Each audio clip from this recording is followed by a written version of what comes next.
Okay, hi. Hi. As usual. So Yay. This is fun. this is fun. We finally sat down together. We finally got the two of us to talk about how we're doing business unusual and what business owners can do when business unusual becomes business as usual. Right. So this is Heather Cox, my co-mastermind at Diversity Masterminds. Yay, diversity masterminds. And she's also CEO at Certify My Company. So, Heather, before we get into the whole thing, why don't you tell us a little bit about Certify My Company and Diversity Masterminds, and then we'll go from there. So I used to have this whole big long spiel about what Certify My Company does. But what Certify My Company does is we work with businesses that are owned by women, minorities, LGBT, veteran, disabled business owners, and we help them get more business through the channels of diversity certification. That's as simple as it gets. Now, that kind of sounds like what Diversity Masterminds does, right? But it's because Certify My Company is the step one. We actually work with them to get through that certification process. And as someone who used to lead one of the certifying organizations, you know that people oftentimes get it wrong for really silly reasons, just because it's not their core competency, so they don't know what they're looking at. Oh, yeah, absolutely. And I send people to you all the time. That's Right. how we basically got to know each other, was that, I would talk to people and they'd be like, well, I just inherited this business and there's parts of it in trust. And I'd be like, Oh, stop, done. call Heather. Right, right.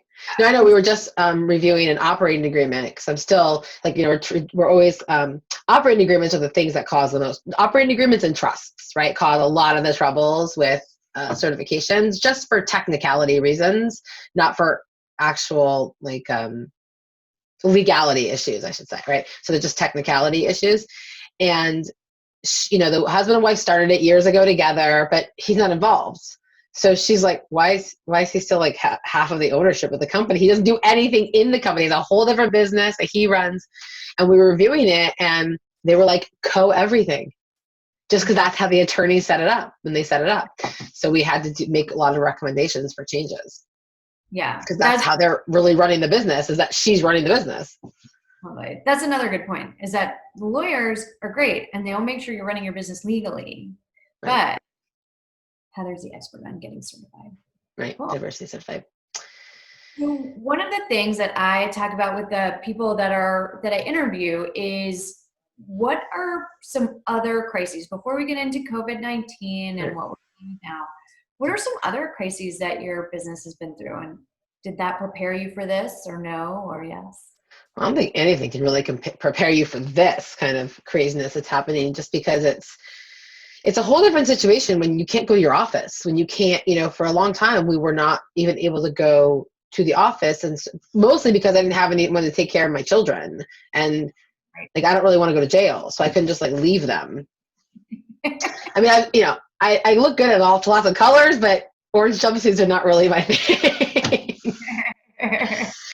So I think that you can't really be prepared for this, but there's every other. We've seen clients go through PR issues. We've seen clients go through changes in CEOs or C-suites, and it ripples through the company, and they're not positive ripples all the time. We've seen clients, corporate clients, go through like a product was launched and it hindered more than it helped, or lots of different issues that happened. We had a client who did a PR, like a press release about one of her new corporate clients, but didn't get permission, and so lost an entire very huge contract just because they were like, we didn't say you can post our name in that. And all it was saying was like, kudos to you on working with diverse suppliers.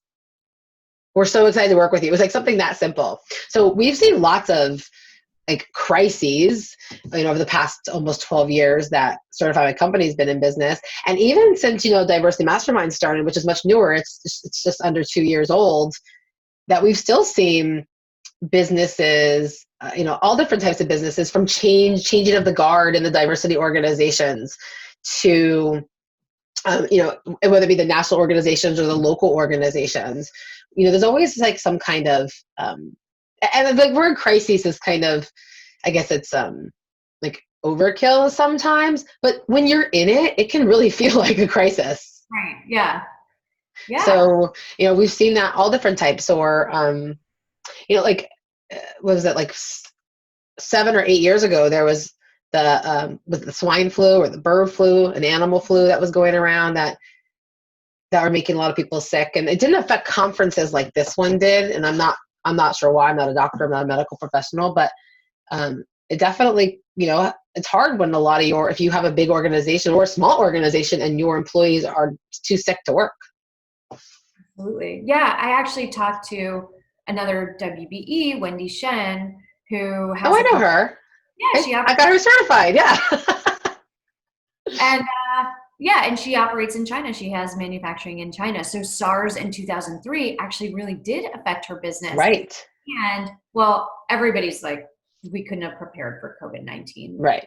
But it did. She started thinking then, oh, how are some ways that I can diversify? How can I diversify my client base? Because people weren't importing luxury stuff anymore. So Right. the conversation with her was really interesting from that perspective. But yeah, that was sort of, that seemed like a crisis until this came along. Right. Yeah, exactly. I mean, this is just on a different level because it's the way it's affecting and the small, like this morning. But so now, like I do see, I know we've had some conversations with during other interviews with people who it's really kind of changed the way that I always was an advocate for working with diverse businesses and trying to always buy from local and diverse, but now I feel like I'm going even more above and beyond. Like I always used to say, like I have 5 little kids. Convenience is my number 1 priority. Number 2 is it's diverse owned. Now it's kind of swapped. Like today I said to my husband, like, should I bring coffee to the office? And he's like, yeah. I'm like, okay, what's a local owned coffee shop I can go to? Wasn't necessarily the most convenient, but I really wanted to show them that I'm supporting them. It happened to be super convenient. So it was like a double bonus. But I wanted to make sure that I was able to do that. And so I think that it's really helped us, a lot of people, not just myself, but a lot of us really think like what's important to us as far as when we're voting with our dollars, when we're speaking our values with our dollars. Yeah, absolutely. In terms of local owned and also recently Black owned businesses. Yeah. So we've been that too. Again, crisis is not the right word, but this is a time when you have to be like, okay, this is how I support the Black Lives Matter movement. This is how I support the Black community. I'm buying from these businesses. And right. Yeah, it's not just, I wrote a blog post about that. It's not just, Pride Month for us or what have you. It's something we're doing every day. We'd love to help. Right. I actually would love to see, how WeBank has the women-owned logo. I'd love to see Black-owned logo. I'd love to see, LGBT-owned logo. I love because not everybody is going to support everybody, right? I mean, you sometimes have to make your choices, just the way life is. We can't always buy like 20 cups of coffee every day, right? So if you really want to, so it's kind of helpful to know. Plus, we had this conversation like maybe a week or so ago with someone that you think sometimes you're supporting diverse owned business only to find out it used to be diverse owned and now is owned by like a multinational, big, huge organization.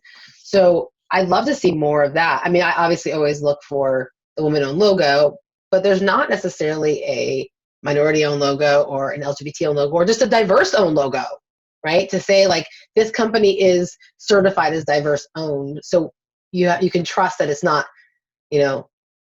like Carol's daughter, who used to be and now is owned by like Revlon or L'Oreal. Yeah, absolutely. Well, and that's, we do this for a living. And right. What do? We sort of went to our friends. We're like, where are the Yeah. So if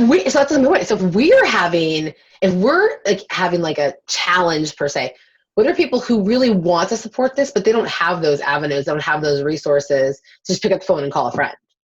Right. I don't know. They should talk to us. Let's fix it. Yeah. So there's a lot going on, and you mentioned your kids. Tell us about your family life. It's chaos. So they've been home for 3 months now. We actually just took a family trip, and I'm saying trip and not a vacation because there was zero relaxation when you're towing around 5 children. But we just went to the beach. We just needed to unplug. Then we went up to Oxnard, which is in like the southern central coast of California. just to get away from the 100+ degree heat that we are now experiencing in Las Vegas. And I mean, even this morning at 4:30 when I was driving to the gym, it was 95 degrees. Wow. Like there's not even like, sometimes you're hot in your car and you open the door and you're like, oh, that fresh air. No, you open the car and you're like, oh, did I step into an oven? Or when it's windy, you're like, oh, did someone turn the blow dryer on my head? Just to get away. And now they're back home doing summer school online. And really? Like our school was amazing. My kids' school was amazing as far as keeping them and having classes. But the summer is 12 weeks of nothing. That is so, like, their brains regress. Yeah. So we need to keep them moving forward. So that's awesome. So you have not only the business that you're running, you also have 5 kids. I only have 2, which feels like nothing compared to 5. It's all the same. I know the only thing I think it's harder right now than like multiples is 1. Because when you have 1, you are it. Like you got to entertain them. Like at least like even when your 2 are fighting, they're entertaining each other. I come from a big family, and our motto is more kids is no kids. It's true, like because they just play together. I mean, I'm not the biggest fan of like when you have 18 kids and the older ones are parenting the little ones. I'm still the parent, but they play together. They'll take walks together. They'll maybe not now because it's like 106 degrees out, but they can play together. They can make their little brothers sandwiches, whatever it is. But I think it's easier. I think 1's the hardest number. I think so too. Yeah. As a parent of multiples, but who knows? They might be looking at us like, yeah, I know, sure. Wild. So what are the things? So this has been a tough time for everybody, and we've been talking about it all the time. How we're fitting work in and actually parenting our children, and maybe hoping they get a little bit of education, if we can. Right. So, what are some things that you think are going to stick? Like, what are some things from this time that you'd like to see people continue? I would love to see the whole supporting local and diverse owned businesses. I think, like there's so many articles, and I know Jerry Stingle just wrote that great article. I don't know if you saw it about exactly what the local and diverse businesses are doing for the economy right now. And and I'd love to quote it, but I don't have a great brain for sponging up that kind of quotable information. So I don't want to misquote her, but like the local businesses are very important. And, in Las Vegas, we're at the highest unemployment rate in the country because, I mean, think about what our economy is: tourism, hotels, bars, restaurants, shows, everything's closed. So the more we can do, the more you can support the local owned businesses, because even if they're hiring somebody just to work a couple hour shifts, like that helps them, that helps those people. So yeah, especially right now, I am going to go to a local coffee shop over a national chain. Now, the national chain I go to, Starbucks, has an amazing supplier diversity program, 100%. Like I will always choose them over the other national coffee chains that are out there. But if I can, and so that kind of thing I'm really hoping sticks, is the supporting the local and the diverse owned businesses, and people just paying attention to it. Because sometimes we just get so busy in our lives that we stop paying attention. And so I want to see the attention continue. That's something that I talked about actually on another show about parenting during COVID-19 and the Black Lives Movement. And we were talking about how it's kind of amazing to me. Now I'm not getting as much done as I usually do in terms of work, but I get more than I thought. I'm essentially working half days and doing okay. So what that made me think about is, what are all the other things in my life that I could cut out? And what did you come up with? Now, where can I pay attention to where I really want to spend time? So yeah, just paying attention and be a little more cognizant of all the things that we do.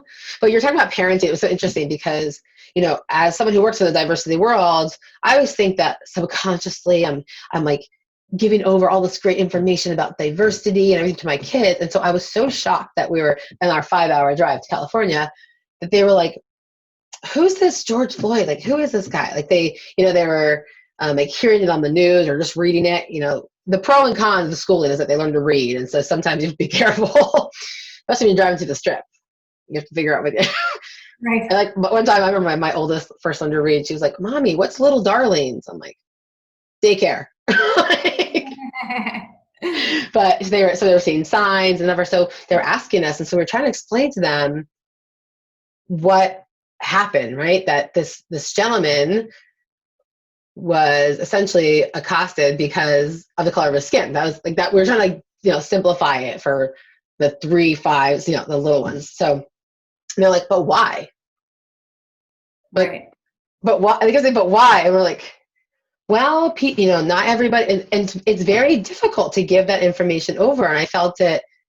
I found it really challenging to try to explain it in a way to the little ones, especially, of why these police officers made this decision just because of the color of someone's skin.